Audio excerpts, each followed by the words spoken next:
तो नर्सरी से आप गुड़हल का पौधा लाए हैं, आपका पौधा छोटा है, तो छोटे से कमज़ोर पौधे को कैसे हेल्दी बनानी है, कैसे उस पौधे में ज़्यादा से ज़्यादा ग्रोथ लेनी है और पौधे में कौन कौन से ऐसे ज़रूरी फर्टिलाइज़र देने होंगे। तो गुड़हल का प्लांट छोटा है, उस प्लांट में क्या क्या काम करना है, कैसे इसकी मिट्टी को उपजाऊ बनानी है, कैसे इसको रूट की जो ताकत है उसको बढ़ानी है। अगर रूट स्ट्रॉन्ग नहीं होंगे तो पौधा कभी भी हेल्दी ग्रोथ नहीं कर पाएगा और पौधे की मिट्टी अगर उपजाऊ नहीं बनेगी तो भी पौधे लगाने का कोई फ़ायदा नहीं है। आपके पॉट में हमेशा से पौधा एक ही तरह का रहेगा, पौधे में कोई नया ग्रोथ नहीं होगा, फ्लावरिंग नहीं होगा। तो पौधे में साथ ही साथ ग्रोथ के लिए जो फर्टिलाइज़र देने हैं, तो ऐसे ही 3 ज़बरदस्त खाद के बारे में बताऊंगी। आपके पौधे हेल्दी बनेंगे, पौधे में ज़्यादा से ज़्यादा कलियां बनेंगी, फ्लावरिंग होगी, पौधे में ग्रोथ ज़्यादा से होगी, रूट ज़्यादा स्ट्रॉन्ग बनेंगे, मिट्टी भी उपजाऊ बनेगी। तो ऐसे 3 खाद के लिए ये वीडियो है और वीडियो पूरा देखिए, क्यों साथ में मैं हर एक वीडियो में प्लांट केयर भी बताती हूँ और जो जो प्लांट केयर करना ज़रूरी है, छोटे से पौधे को कैसे हेल्दी बनाए रखना है और कौन कौन से ऐसे ज़रूरी काम है जिससे प्लांट में भर भर के फ्लावरिंग ले सकते हैं। और आपके पौधे अगर समर के पौधे हो या विंटर के पौधे हो, कोई भी पौधे हो, सभी पौधे में इस तरह के खाद दे सकते हैं। तो नर्सरी से लाने के बाद छोटे से पौधे को रिपोर्टिंग की ज़रूरत पड़ती है और आपको नई मिट्टी देकर पौधे लगाने हैं। तो गार्डन सॉइल आपने अगर 50% लिया है तो कम से कम 30% आप इसमें कंपोस्ट मिलाइए और 20% सैंड मिलाकर लगाइए। जो नया पौधा होता है इसको लगाने के लिए और भी कोई खाद देने की ज़रूरत नहीं है, सिर्फ कंपोस्ट देनी है। आप बर्मी कंपोस्ट या कावडांग कंपोस्ट दोनों में से कोई भी दे सकते हैं और इनको छोटे पॉट में ही लगाना है। यानी आपके प्लांट अगर पॉली बैग में लगा हुआ है तो इसको 7 से 8 इंच के पॉट में दे सकते हैं, इससे ज़्यादा बड़े पॉट में कभी भी नहीं लगाना है। तो आपने देखा भी होगा मेरे जो प्लांट लगे हुए होते हैं, बहुत ही छोटे साइज़ के प्लांटर में लगे हुए होते हैं, फिर भी बहुत बढ़िया से फ्लावरिंग होती है। क्योंकि आप बड़े साइज़ के पॉट में लगाएंगे तो पौधे को मिट्टी ज़्यादा मिलेगी, मिट्टी ज़्यादा मिलेगी तो मिट्टी ज़्यादा देर तक गीली भी रहेगी। रूट ये जो है प्लांट अच्छे से न्यूट्रिशन भी नहीं एब्जॉर्ब कर पाएगा और ज़्यादा देर तक मिट्टी गीली होने के कारण रूट भी ख़राब हो जाएंगे, पौधे भी ख़राब हो जाएंगे। तो इसके लिए आपको छोटे पॉट में ही लगानी है और छोटे प्लांटर में लगाएंगे तो आप बहुत जल्दी प्लांट में फ्लावरिंग भी ले सकते हैं। साथ में जो करनी है, प्लांट को कम करके मिट्टी लगानी है, यानी एक साथ पॉट में बहुत ज़्यादा मिट्टी नहीं देनी है। जो प्लांट की जो रूट बॉल है वो ढक जाए उतना ही मिट्टी देना है। और इसके बाद जो करना है, आपको हर महीने एक मुट्ठी करके मिट्टी इसमें ऐड करनी है और साथ में आपको कंपोस्ट भी देना होगा। महीने में एक बार या 2 बार आप कंपोस्ट दे सकते हैं, एक साथ बहुत ज़्यादा कंपोस्ट भी नहीं देना है। तो साथ में जो करनी है, बहुत ज़्यादा पानी भी एक साथ पॉट में नहीं देना है। बहुत ज़्यादा पानी देंगे तो भी नया जो प्लांट है वो ख़राब हो सकता है, उसका रूट ख़राब हो सकता है। और अभी जो मैं बताऊंगी प्लांट की जो रूट सिस्टम है उसको स्ट्रॉन्ग बनाने के लिए जो जो काम करनी है, क्योंकि रूट अगर पौधे की स्ट्रॉन्ग नहीं बनेंगी तो पौधा कभी भी हेल्दी ग्रोथ नहीं कर पाएगा, पौधे में अच्छी आप फ्लावरिंग भी नहीं ले पाएंगे। तो मेरे प्लांट में आप प्लांट की ग्रोथ भी देख सकते हैं और फ्लावरिंग भी देख सकते हैं। बहुत ही बड़े साइज़ के फ्लावर आते हैं और ये सारे ही हाइब्रिड वैरायटी के प्लांट हैं। तो हाइब्रिड हिबिस्कस के प्लांट के केयर के ऊपर, फर्टिलाइज़र के ऊपर मैं हर रोज़ वीडियो शेयर करती रहती हूँ। और ये जो फर्टिलाइज़र होते हैं सिर्फ हिबिस्कस के लिए ही नहीं है, ये सारे ही आप अपने जितने सारे फ्लावरिंग प्लांट हैं, फ्रूटिंग प्लांट हैं, सभी पौधे में दे सकते हैं और गुलाब में भी दे सकते हैं। अभी गुलाब में बढ़िया फ्लावरिंग का टाइम है तो इस तरह के फर्टिलाइज़र गुलाब में भी देंगे। गुलाब में नए जो पौधे लाकर लगाते हैं उनमें भी दे सकते हैं। और जब भी नया पौधा लगाएं तो छोटे प्लांटर में ही लगाएं और पॉट की मिट्टी हमेशा गीली नहीं रखना है। और इस तरह मिट्टी अगर ड्राई हो जाती है तो पॉट में ज़रूर से पानी दे दीजिए। और जब भी फर्टिलाइज़र देना हो तो मिट्टी थोड़ा सा ड्राई हो तभी मिट्टी में फिर से फर्टिलाइज़र या पानी देना है। नहीं तो छोटे जो पौधे होते हैं इनके रूट बहुत ज़्यादा नाजुक होती है और नाजुक होने के कारण बहुत जल्दी इनमें फंगस की इशू भी आ जाती है और पौधा बहुत जल्दी ख़राब हो जाता है। तो इसके लिए जो मिट्टी है इसको थोड़ा सा ड्राई होने के बाद ही मिट्टी में पानी या फर्टिलाइज़र कुछ भी देना है। तो एक बार क्या होता है, प्लांट जब बड़ा हो जाता है तो उसके रूट जो होते हैं धीरे धीरे स्ट्रॉन्ग होने लगते हैं। तो अभी मैं बताऊंगी प्लांट के रूट को स्ट्रॉन्ग बनाने के लिए जो फर्टिलाइज़र देना है वो भी बताऊंगी, साथ में मिट्टी को उपजाऊ बनाए रखने के लिए भी फर्टिलाइज़र बताऊंगी और प्लांट की ग्रोथ के लिए भी बताऊंगी। तो 3 तरह के खाद मैं अभी बताने वाली हूँ। और जो होममेड खाद होते हैं वो मिट्टी को हमेशा उपजाऊ बनाए रखते हैं, प्लांट की ग्रोथ हमेशा बनाए रखते हैं। और ये जो खाद है आपको दिन के टाइम ही देना है, इसमें भरपूर मात्रा में न्यूट्रिशन है।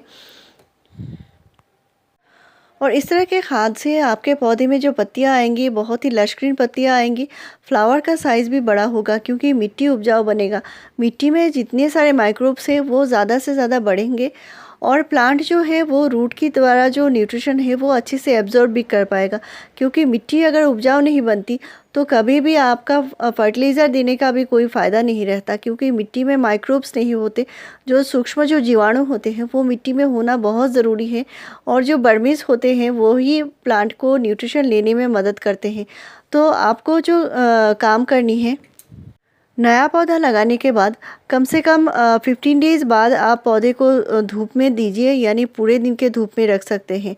और अभी मैं फर्टिलाइज़र बताऊंगी। तो फर्टिलाइज़र जो है आप देख सकते हैं, मैंने यहाँ के एलोवेरा के पत्ते लिया है। तो एलोवेरा जो होती है वो हमारे पौधे को बहुत ज़्यादा न्यूट्रिशन देती है। आप जानते ही होंगे एलोवेरा की मेडिसिनल वैल्यू बहुत ज़्यादा है। तो यहाँ पे मैंने एक मुट्ठी एलोवेरा के पत्ती लिया है। जो पत्ती ख़राब हो जाते हैं, आप खुद के लिए यूज़ नहीं कर पाते, छोटे पत्ते हैं, ख़राब पत्ते हैं, उनको आप पौधे में इस्तेमाल कर सकते हैं। और इस तरह एलोवेरा के एक मुट्ठी पत्ती को भिगा कर रखना है 24 घंटे के लिए, यानी एक दिन के लिए। और इसमें इतने सारे न्यूट्रिशन होते हैं, ये रूट को भी स्ट्रॉन्ग बनाते हैं और ये एक माइक्रो न्यूट्रिएंट्स भी है, पौधे को बहुत ज़्यादा हेल्दी ग्रोथ करने में मदद करेगी। और माइक्रो न्यूट्रिएंट्स में क्या होता है, zinc, iron, phosphorus, magnesium, manganese, इस तरह के कई सारे न्यूट्रिशन होते हैं जो पौधे को बहुत ज़्यादा हेल्दी बनाए रखते हैं। तो ये जो एलोवेरा की पत्ती है इसको आप 24 घंटे के रखने के बाद पत्ती को निकाल दीजिए और इसको दुगना पानी मिलाकर, यानी आपने हाफ़ लीटर फर्टिलाइज़र बनाया है तो इसको और भी हाफ़ लीटर नॉर्मल पानी मिलाकर पौधे में डाल दीजिए। सभी पौधे में दे सकते हैं, इसका कोई भी बुरा असर नहीं है, सभी पौधे के लिए बहुत बढ़िया है। तो छोटे पौधे में भी दे सकते हैं, बड़े पौधे में भी दे सकते हैं। इससे रूट बहुत ज़्यादा स्ट्रॉन्ग बनेगी और पौधा हेल्दी ग्रोथ करेगा, क्योंकि इसमें माइक्रो न्यूट्रिएंट्स भी है। जो कलियाँ बनेंगी वो अच्छे से बनेंगी और खिलेंगी भी। मेरे छोटे से छोटे पौधे में भी अच्छे से अच्छी फ्लावरिंग होती है और मैं छोटे प्लांटर में ही लगाना पसंद करती हूँ। इसके बाद जब पौधे की अच्छी ग्रोथ हो जाएगी, यानी आप 6 महीने बाद प्लांट को फिर से रिपोर्ट कर सकते हैं। तो अभी आप फरवरी महीने में भी अपने जितने सारे प्लांट हैं सभी प्लांट को रिपोर्टिंग कर सकते हैं। और गुड़हल को साल में एक बार कम से कम रिपोर्टिंग की बहुत ज़्यादा ज़रूरत होती है। और अभी मैं नेक्स्ट खाद के बारे में बताऊंगी। तो यहाँ पे देख सकते हैं, यहाँ पे मैंने जो लिया है ये है गुड़ का पानी। यानी गुड़ जो होता है हमारी मिट्टी को बहुत ज़्यादा उपजाऊ बनाती है और ठंडी में आप गुड़ का इस्तेमाल ज़रूर करते होंगे अपने घर में। तो पौधे को भी दीजिए, बहुत बढ़िया है पौधे की मिट्टी के लिए। और प्लांट के जो पत्ते होते हैं अक्सर आप देख चुके होंगे, जो उनके सिराएं निकल आती हैं या पौधे की जो पत्तियां होती हैं लाइट ग्रीन कलर की होने लगती है। तो आप पौधे को गुड़ का पानी दीजिए, कम से कम 2 महीने में एक बार देंगे, मिट्टी भी उपजाऊ बनेगी, पौधा भी स्वस्थ रहेगा, उसके पत्तियां लश ग्रीन बनेंगी। तो यहाँ पे मैंने हाफ़ टी स्पून गुड़ को अच्छे से घोल कर रखा हुआ था एक दिन के लिए। और इसका जो पानी है एक दिन बाद इसको 3 गुना नॉर्मल पानी मिलाकर ही पौधे में देना है। तो मैं ये जो काम है सभी पौधे में करती हूँ, इससे पौधे बहुत जल्दी ग्रोथ करते हैं, मिट्टी भी उपजाऊ बने रहते हैं। और प्लांट जितना ज़्यादा हेल्दी होगा प्लांट में उतनी ही बढ़िया से बढ़िया फ्लावरिंग होगी। और इस तरह के ऑर्गेनिक फर्टिलाइज़र के ऊपर मैंने 350 से ज़्यादा वीडियो शेयर किए हैं। इनसे आप अपने प्लांट में भर भर के फ्लावरिंग ले सकते हैं, पौधे में अच्छे से अच्छी ग्रोथ ले सकते हैं और आपका हर एक पौधा अच्छे से अच्छा ग्रोथ करेगा, फ्लावरिंग करेगा, पौधे में कभी भी कोई प्रॉब्लम नहीं आएगी। तो मेरे प्लांट छोटे प्लांटर में ही लगाए हुए हैं, आप देख सकते हैं। तो अभी विंटर टाइम है और इस टाइम आप अपने प्लांट को पूरे दिन के धूप में रख सकते हैं। लेकिन समर में बहुत ज़्यादा जब गर्मी होती है, जैसे मई जून की गर्मी में, आपको प्लांट को पूरे दिन के धूप में नहीं रखना है। तो अभी जो मैं बताऊंगी प्लांट के ग्रोथ के लिए फर्टिलाइज़र होगी, और छोटे प्लांट को ग्रोथ के लिए ज़्यादा फर्टिलाइज़र देनी पड़ती है। जैसे ज़्यादा से मतलब है कम से कम महीने में ये खाद आपको 2 बार देने होंगे। ये लिक्विड तरीके से मैंने बनाया है। और एलोवेरा के खाद को आपको महीने में 1 बार देना होगा। और जो गुड़ का फर्टिलाइज़र बताया है, वो गुड़ का फर्टिलाइज़र आप महीने में 1 बार देंगे। तो इस तरह के आपको खाद देने होंगे। तो अभी जिस फर्टिलाइज़र के बारे में बता रही हूँ, ये मैंने गोबर के कंडे से बनाया है। और आप देख सकते हैं सिर्फ एक ही कंडा दिया है। इसको 2 टुकड़ा करके मैंने ½ लीटर पानी में भिगा कर रखा है। तो इसका जो पानी है आपको कम से कम 3 दिन के लिए रखना है इस तरह भिगाकर। और इसका पानी मैंने निकाल लिया है। तो आपने अगर ½ लीटर फर्टिलाइज़र बनाया होगा तो कम से कम इसको 10 गुना नॉर्मल पानी मिलाकर देना होगा। तो यहाँ पे इसको अच्छे से डाइल्यूट करना पड़ेगा, नहीं तो पौधे में नुकसान होगी। क्योंकि गोबर खाद जो होती है, गोबर खाद की तासीर जो होती है गर्म होती है।